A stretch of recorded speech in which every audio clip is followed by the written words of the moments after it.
Imagine a U.S. president claiming he needs to own an entire country because it's essential to national security. Now, it's not some tiny nation in the Pacific. It's Greenland, the huge ice-covered island in the Arctic. And yes, Trump really said this. But why Greenland? And what can Europe do about it? Let's break it down. Greenland isn't really a country. It's a self-governing part of Denmark.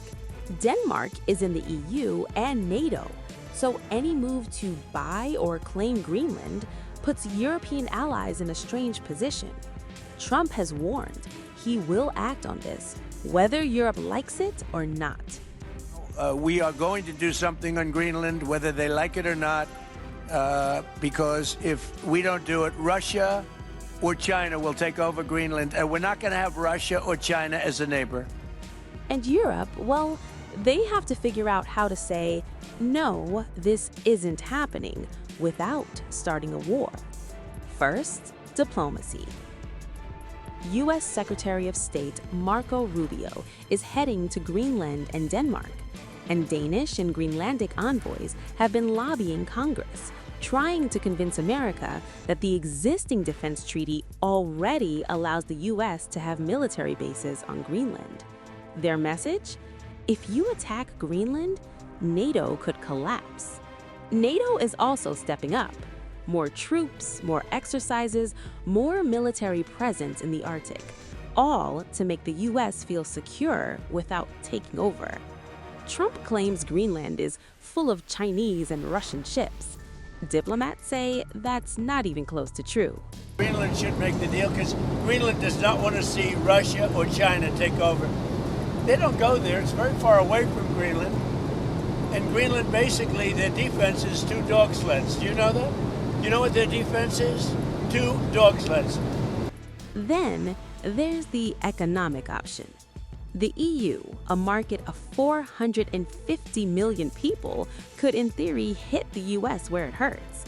Block trade, strip intellectual property, even close military bases. But here's the catch. Europe depends on US tech companies. And let's be honest, Trump would have to believe the threat is real. And right now, it's not. Then there's Greenland itself. The island relies on Danish subsidies, about half of its budget. Trump has promised billions in investments, but the EU could match it, helping Greenland stay economically independent. Greenlanders, in fact, may be suspicious of U.S. corporate interests and want to keep their Nordic-style social security system. And finally, troops as a signal. The EU could send troops to Greenland, not to start a war, but to show they're serious about defending the island. A few thousand troops, quickly deployed, would make any U.S. attempt much more complicated and damage America's credibility if they went ahead. No one wants war, but the message is clear. You can't just take Greenland. So what will happen next? Trump's ambitions may be more psychological than practical, but Europe is starting to step up, showing that even in 2026, sovereignty, diplomacy, and ice-covered islands still matter. And that's the story of Greenland and why the world is watching. Subscribe to One India and never miss an update. Download the One India app now.